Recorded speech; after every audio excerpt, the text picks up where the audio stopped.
Hi there, it's Dr. JOYLYN Sparkles and welcome to Your Power Hour. This is your time to put what's on your mind on my mind, and we'll put our heads and hearts together and we will find a way to go from stuck to happy as fuck in a short amount of time possible. Okay, why?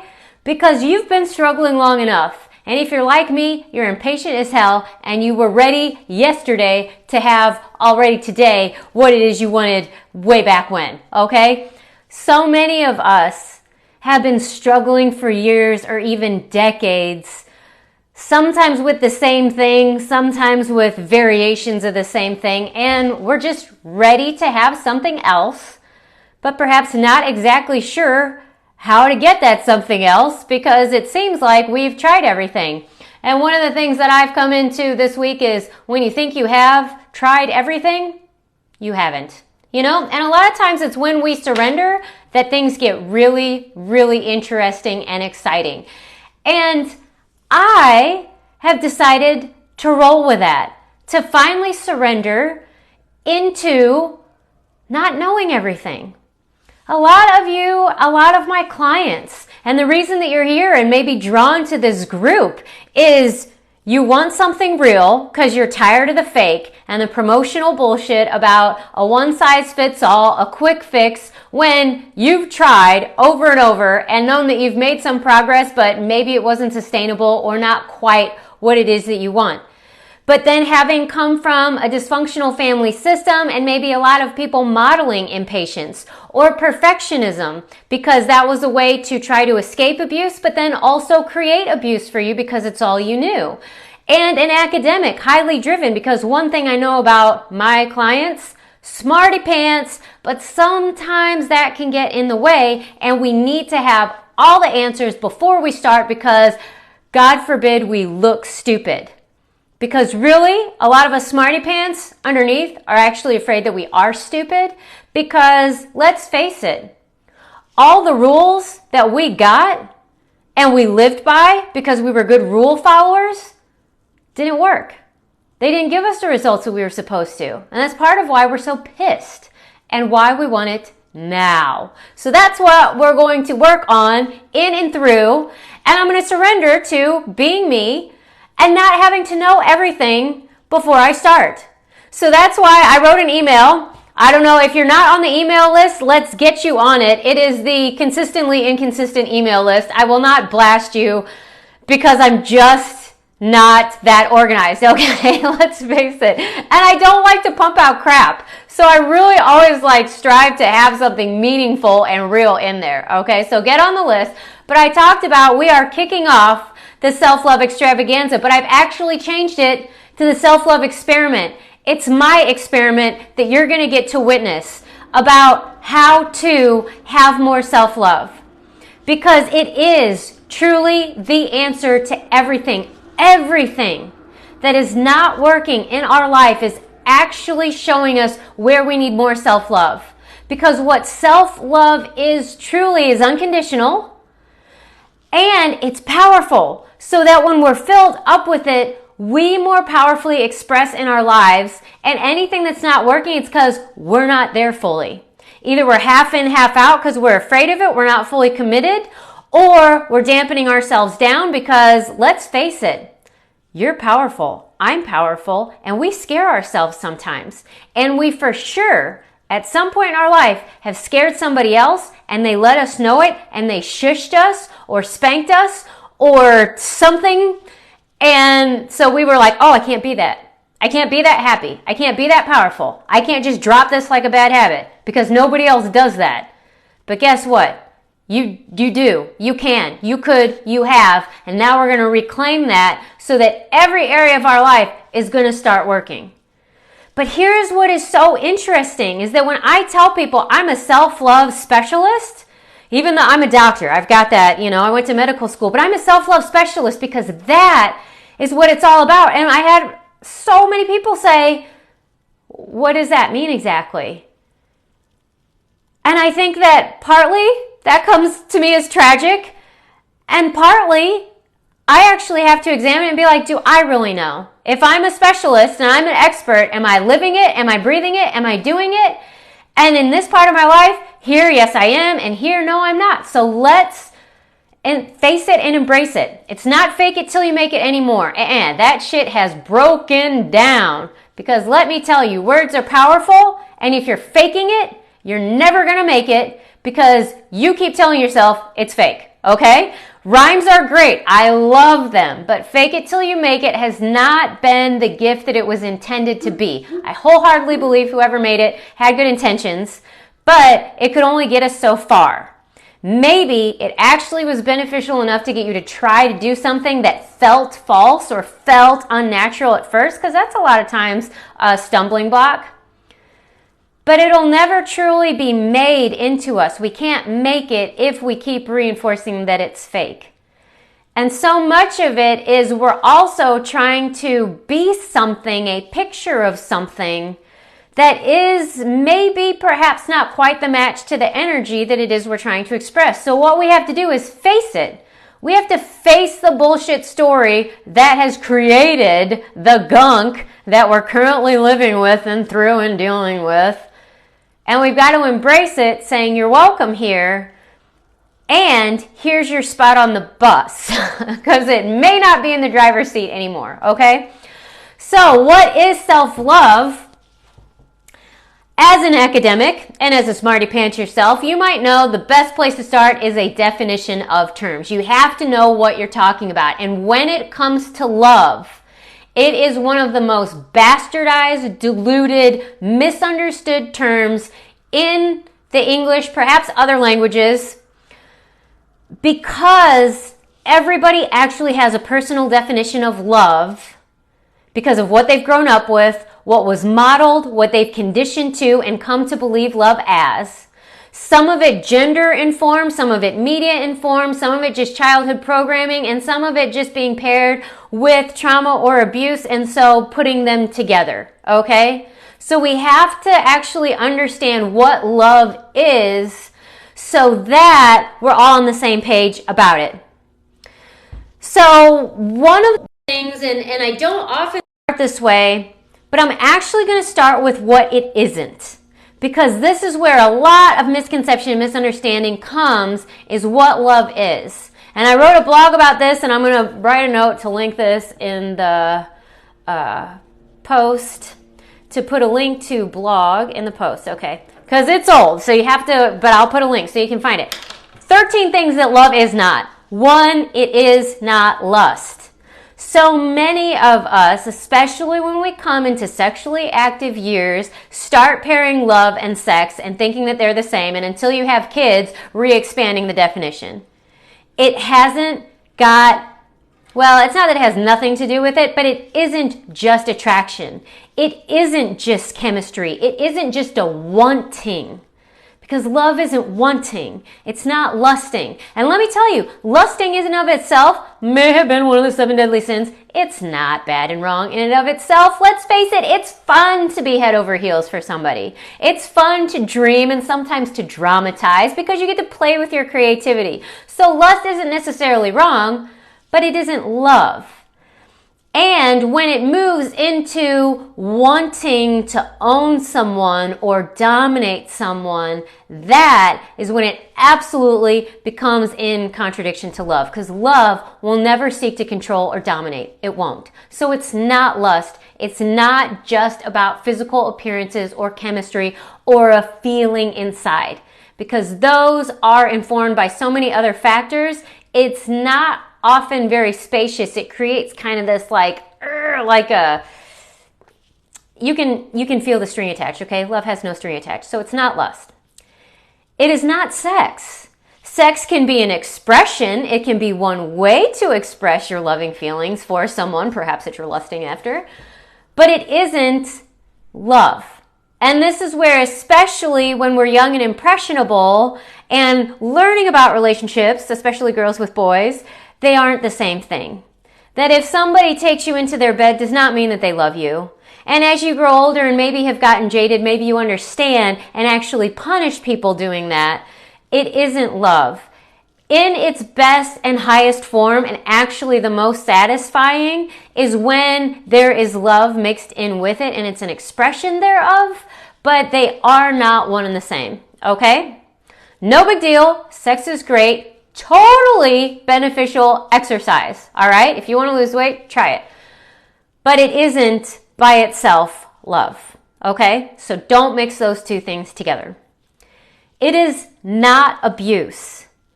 And that sounds weird to say, seeming when you hear it in a sentence, love is not abuse. Abuse is not love. You think, duh. But so many of us have been hit because somebody loves us, because it's for our own good. That in some way, shape, or form, or somebody's given it and then taken it away. That's a form of abuse, to give love and then take it away, to make it conditional. But for some of us, we have been so conditioned to conditional love and strings attached and having to keep secrets, to keep the peace, to keep good feelings coming our way and positive attention and maybe some affection, maybe any attention at all. Having to keep a secret, having any kind of punishment, having anything that's actually necessary withdrawn and given on a condition, those things aren't love. And if that has been your experience, I am so sorry. And I understand because I've had a lot of that. And a lot of us have. And I will tell you now, it isn't fair. It was never right. But we can know for certain it's not actually love. There's something greater out there. And if we love ourselves enough, we're going to start walking away from abuse, even the abuse that we've been giving on ourselves. And I'm reading here, only right way of sex, not conditioned, and sex without love is self-rape. Possibly there's lots of points of views about sex. I just encourage you to be healthy about it. Let it be light. Let it be a contribution to your life. Never something that you should do. Never a head game. Never a move to get something in any way, shape, or form. It shouldn't be an exchange. I'll give you this for this. And as long as it's free and actual consent and for mutual benefit, super great. Okay, there. It isn't lust. It isn't sex. It isn't abuse. It isn't tolerance or keeping secrets. Love is not tolerance. Now, with a lot of the political sphere and things that have changed, we've been pumped about the virtues of tolerance. And the thing that's great about tolerance is it does imply or start to embody and embrace this idea of non-reactivity. Just because someone is different or thinks different of us, we don't have to necessarily insert our opinion because it may or may not be welcome. It may or may not help or contribute to something. It also, the reason that a lot of times we try to assert it is because we're not confident in it, and somebody stepping up and saying their piece might challenge our belief in ours or the validity of ours. Really, everybody's living their own and creating their own lived experience. And none of us really 100% certain until we cross the rainbow bridge know exactly what we're doing and what it's for, what it's in our soul contract, okay?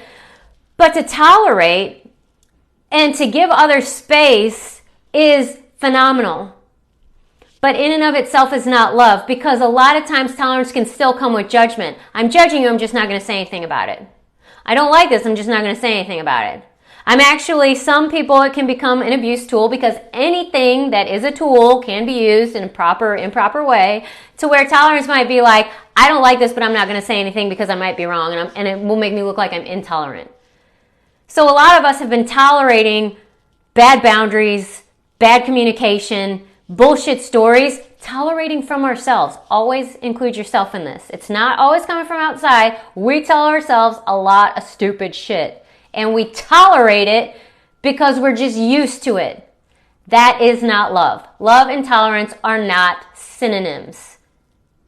Now, there might be, like I said, some tolerance in there, because we don't have to react to every single thing. And sometimes we can put up with some stuff because it might take more energy. You know, these are all things that are in the moment to moment. Nothing's a rule, okay? But tolerance in and of itself, not love. Okay, next. Love is not worry or concern. Now, how do I know this? Why did I stick this in there? Hi. That's how my family cared for me, is to worry about me. I one time, and I tell this because it makes me laugh every time, I've got to tell you because I thought I was so clever.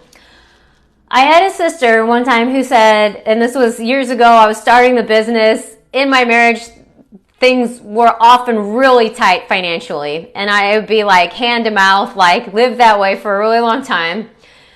And I had a sister who does quite well for herself. She's got a law degree, figured out how to pad the resume, move up consistently. I wasn't meant for corporate. She's an ace, okay? Good on her. But she told me she stayed up nights worrying about my financial situation. And that was her expression of love. That was loving me. And I was like, that's stupid. Why don't you give me money? Then I'll have some and you can sleep. That made way more sense to me. To where worrying isn't love. I also remember at one point in my marriage, my ex, he went out backcountry and he didn't come back in the time that he said he was. And so, you know how when you worry or you get scared, you end up getting mad at the person? Sometimes it's your pet, where you like, they go into the street and you yell at them, you know, because you're just like amped, like it was scary.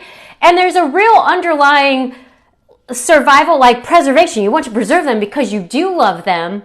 But to yell at them and just worry over it, or especially when it comes to pets or kids or husbands or whatever, to try to limit their activities and not let them be totally who they are just because you're worried about them, that isn't love. And being overly concerned and overly involved in someone else's life, especially you'll see this with a lot of kids and their parents trying to influence so much what they major in, where they go to school because they love them. And yeah, I do believe love's underneath, but the worry, the concern, and this goes right into the next one, the control, those aren't love. Love is open. It's expansive and it lets everybody be themselves and make choices themselves. Now, when it comes to somebody that you're actually a caretaker for, like a pet or a child, there might be some times where there may be some restriction. You can't play in the street. You know, common sense things. You can't have the car keys right now. You can't reach the pedals. Don't put things in the light socket. You know, there are some things that, yes, makes total sense. That is part of love and part of creating a nurturing environment. But when it comes with an attitude of control, I don't want you to do this because I feel scared, that is when it is no longer based in love. And we'll get to why that is. Okay. Love is not never having to say you're sorry. That is one of the biggest pieces of bullshit I would like to take off the planet because it's ridiculous. Because I have never met a perfect person. I know I'm pretty damn close. Ha ha ha. Just I made myself laugh. Okay. But in our creative expression, in our coming out of abuse, in our learning how to express ourselves, and for a lot of you smarty pants who were raised in dysfunctional systems, learning how to do boundaries, you're not going to be an ace and know how to do it right every time. You're going to step on toes. You're going to say things in unnecessarily harshly at first because you're not used to it. So you use a little extra force. You're going to have to say sorry. There's going to be times where something totally made sense in your brain based on your logic and your trauma history and your childhood programming and your upbringing, that you're going to interpret something that makes absolutely total sense. And it is not at all what the other person was intending. But your response and reaction was based on that, valid, but it wasn't accurate. And maybe you then lashed out at them, cut them off, got angry, weren't willing to communicate in a loving way, said things then like maybe hit below the belt or tried to bring up something of theirs, you know, like something, like we do these things when we're hurt. You misunderstood. You're not a bad person, but you may actually legitimately could reconcile much faster and quicker if you actually apologize. Love is not never having to say you're sorry. If you love somebody, you're willing to say you're sorry when it's appropriate. You will never, ever, ever, ever, ever, ever, ever have to apologize for your existence, for having your feelings. But you may have to apologize how you chose to express the feelings. Okay? Or things like bumping into people, or whatever. Okay? Say you're sorry. Be willing. If you love and you love yourself, saying you're sorry can actually raise your self-esteem. All right? So love is not never having to say you're sorry. It is also never going to bed mad. That's a rule. And I like Mind Valley, Vishen Lakiani, it's a bullshit rule. They squish the word, it's a rule. That's a rule. It might work for some people. It might legitimately work for some people. But if it doesn't work for you and you're just stuffing things down or saying you're sorry and rushing to make up when you actually haven't totally processed the feelings, not loving to you or the other person, because it's going to breed resentment. You work on your time. You give yourself the space that you need. You don't have to wallow in it, and you don't have to put yourself on a timeline or a stopwatch either, okay? So if you go to bed mad, just be curious about how it feels when you go to bed and if you wake up the same or different. If you refuse to go to bed mad, just be curious. Did you feel better or worse when you woke up in the morning? That's going to kind of really inform you about what works. Sometimes you do just need to go to bed mad and realize your feelings pass and actually sleep. Sometimes you might have been fighting because you were tired. And you might fight and lose sleep to try to get to a resolution when you could have just gone to bed. I've done that. I have totally done that. So don't make someone else's guideline your rule. Okay, that's not love. Love is not putting yourself last or putting others first. Actually, again, that breeds resentment, and that's why a lot of us are in the non-loving reactionary state with our others that we're in. That's why a lot of us don't even like our jobs. We've put our jobs first. They are more important than us. Sometimes they're even more important than our kids. And we know that priority is effed up, but we keep doing it, and then we hate it. When actually, we don't mind the work. We actually like getting paid, and sometimes it's actually fun. But we started to hate it because we made it more important than us. That's what happens when you put anything else first. Now, when it comes to kids or your partner and you're like, oh, I got to put them first, I got to put my kid first, you don't. That's another rule. Because here's the thing. When you truly love your kid, prioritizing their happiness will naturally come. But prioritizing it over yours is unsustainable because then you're going to wear out. You are in charge of you. Your kiddo, your partner is in charge of them. And regardless of the age of either, they can handle it. That's what they came here to learn and do. You doing it for them isn't actually helping. You're actually modeling how to put someone else and prioritize someone else's happiness over yours. You're actually modeling how to make your happiness conditional on somebody else's. Because then you need their external validation of if they're happy to know that you made the right choice. It's crap. It's unsustainable. It's a crumbling foundation. It's not working. And we're seeing that. That's why self-love is the key. And it doesn't mean putting everybody else last, because love isn't competitive. It's not always about tears. It's actually just always checking in. How's my love level? Is it filled up? If it's not, I have to put that on priority first so that I can show up wholeheartedly with full presence for other people. It's not always easy making the calls in the moment. You're not going to get it right all the time. And sometimes there will be corrective action. I have to apologize to myself. I did that. I'm sorry. Now, how can I make it better? How can I remediate that? Okay? But it isn't always putting somebody else first. That's making you a martyr, not a lover. Okay. Love is not all you need. It isn't, okay? Especially when it comes to real life relationships, other things are involved. Love, especially when it's been characterized or defined as one or many of these things that isn't actually all love, is not going to be all you need. You're going to need a whole lot more, okay? And if love doesn't include you and you're putting somebody else first, you're out of the equation, so it doesn't even have you in it. So it's definitely not all you need, because you definitely need you to make it work.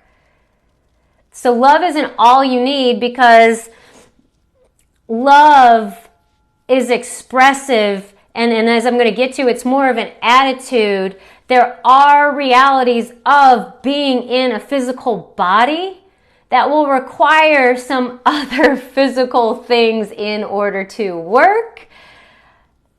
It's just whether we're doing and supplying and offering them with this attitude of love or not that's going to make a difference, okay?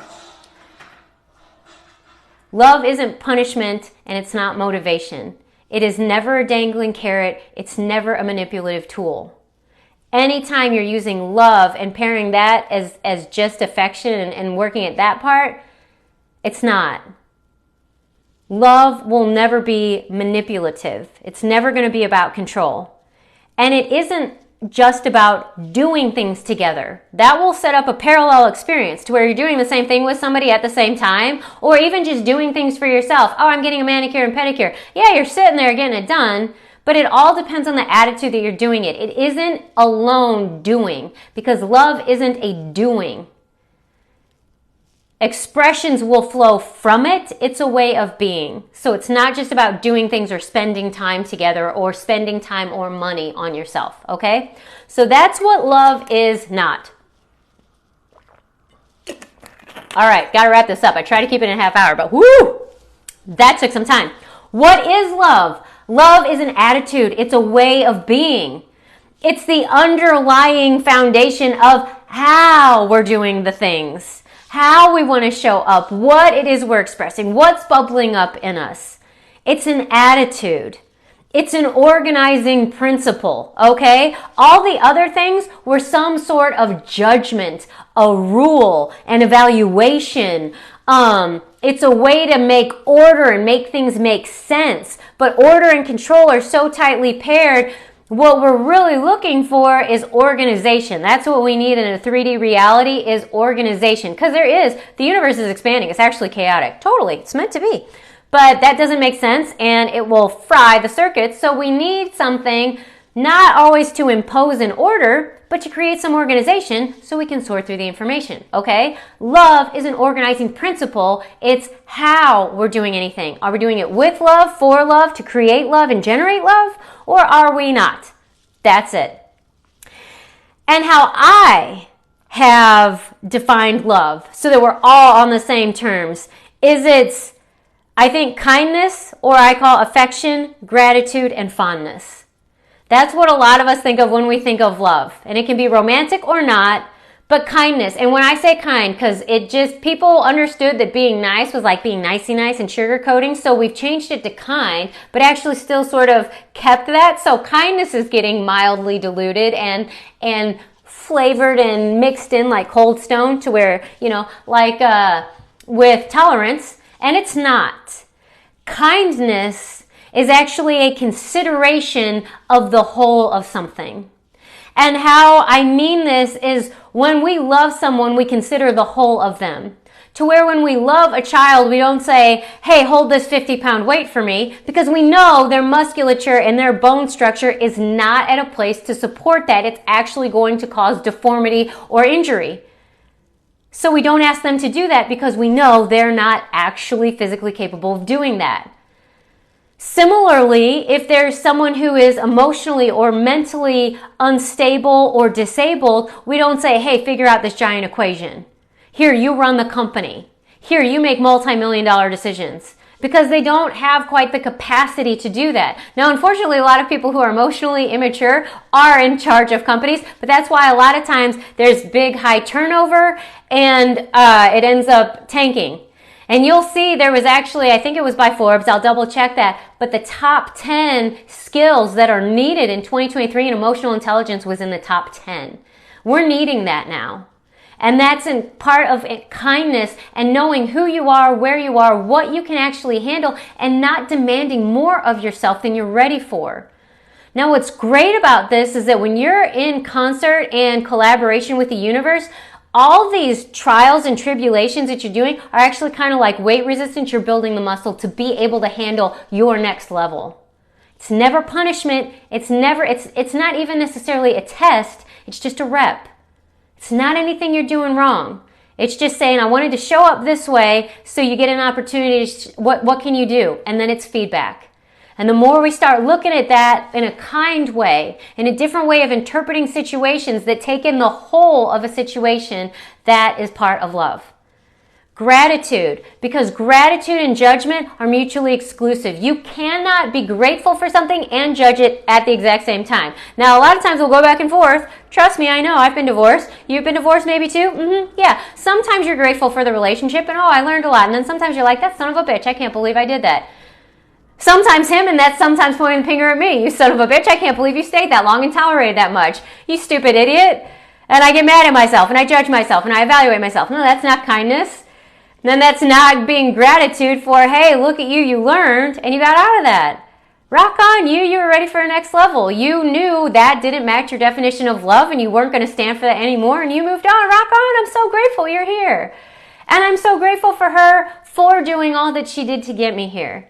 And I'm grateful for him for this and that, for learning this, for showing me this, for seeing an opportunity where I could have done better in retrospect, because hindsight is 20/20, it really is. But having gratitude for, I have enough money for today. I paid bills and I was a little bit crunchy about it, but I was like, I got enough for this. I'm not sweating like I used to. There's still dollars left after I paid this. It's bigger than I wanted it to be. But that's life sometimes. It just happens. January is often a tough month, coming after Christmas and all this and that, blah, blah, blah, higher utility bills.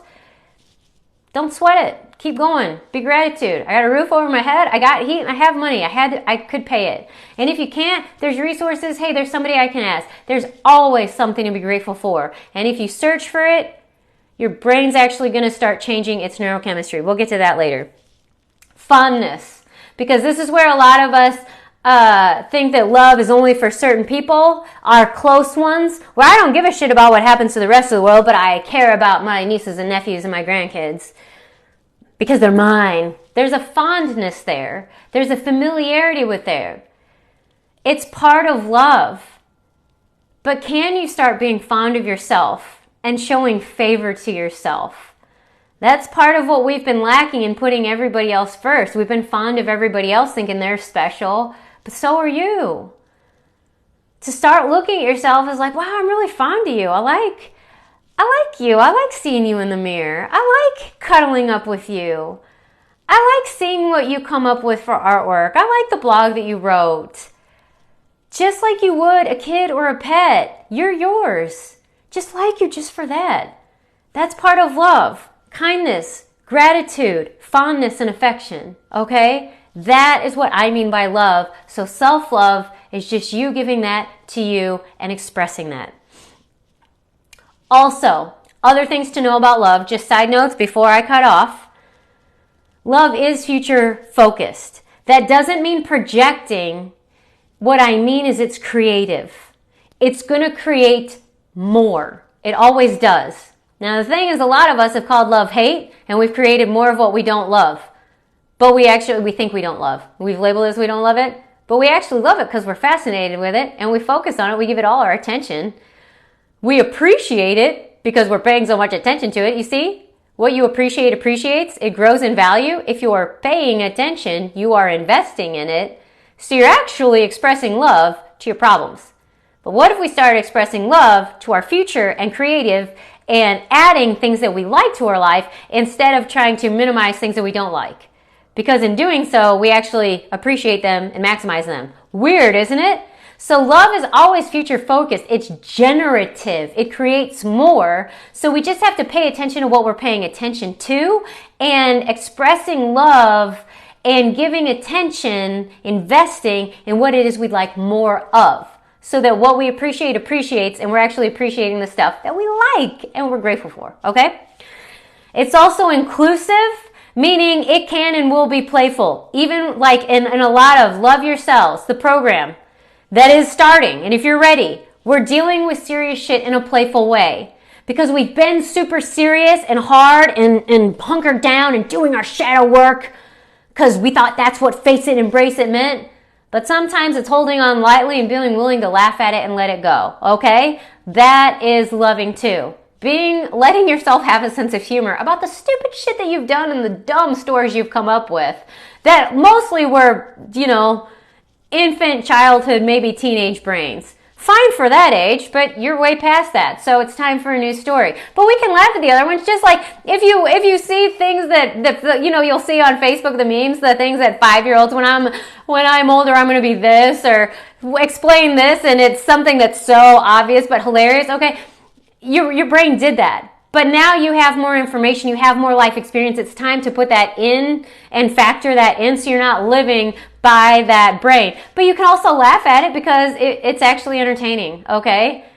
And it created something. It just might not be what you're interested in having more of anymore, okay? You don't have to judge it and get serious about it.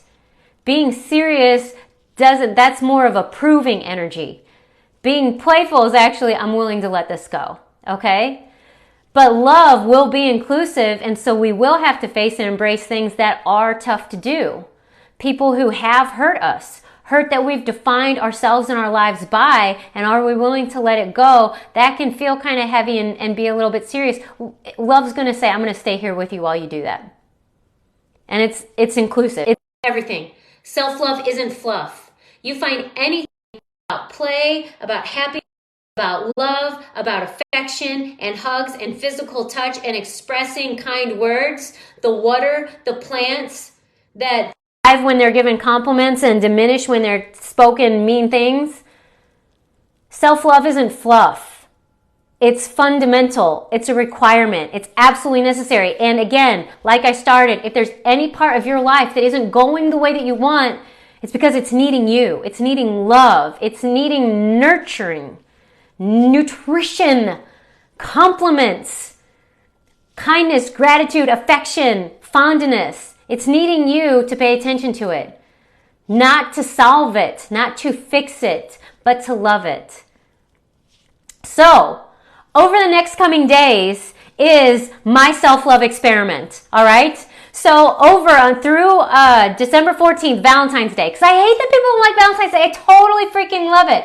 I am running the self-love experiment where I'm going to experiment with ways to love yourself, because a lot of us don't know what it is. Now, we've just gone over the definition of terms, so now we're clear on what love is and what it isn't. Now we're going to look at how it expresses and the presence and absence might play out in real life situations, like in mental health and physical health and relationships, in jobs, things like that. And then ways to actually do and be this with yourself. It's an experiment because I don't even know what I'm doing, okay? I have actually seen there are parts of my life where I need more. So I'm going to give me more, and I'm going to let you watch it so that you can be inspired and have ideas. Happy to have feedback. Happy for you to share your experiences too, because some of the experiments I run, you're actually going to either just watch them and laugh your ass off at me, or you can try them for yourself, okay? Because I like to be creative, so this is an experiment. And let me tell you, you have run the one with judgment height to know it doesn't work. You may have changed your hair color, his hair color, your eye color, his hair color, your height, your weight, the gender of your partner, maybe exchange your partner for your kid, this job for that job, this place of life. You've tried with all the variables. Judgment doesn't work. You keep ending up being like, I don't like my life. I don't like who I am. I'm not super happy. I know it could be better. I always back down when somebody pushes me. I don't say what I really want to say. I don't even know what I really want to say because I don't even know me that well. So it's time to love yourselves. You get in the program, you get introductory rate until the 14th, okay? Because February is going to be when that introductory, if you're ready to go, that is your lived experiment. And I'm going to be there with you every step of the way. You get individual coaching, you get group coaching. We're going to actually have practice time. You're going to get real-time feedback, because one of the biggest things is, how do I know if it's working? Because it isn't always going to feel good, because feelings aren't facts. So sometimes you might think you're failing when you're in fact succeeding, and you're actually going to have a coach to let you know the difference. I'm going to teach you how so that you won't always need me, okay? I want this to be sustainable for you.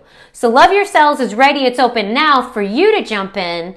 The self-love experiment is for you to get a taste of some of the information and stuff that we're going to cover, because this may be something that you've been curious about for a long time, but you want to make sure if we're a good fit, let's let it roll. And you can see if you're somewhere in between, just set up a call for clarity. We'll have a conversation and see where you are and what program or resource is available for you to go from stuck to happy as fuck in a short amount of time as possible. All right?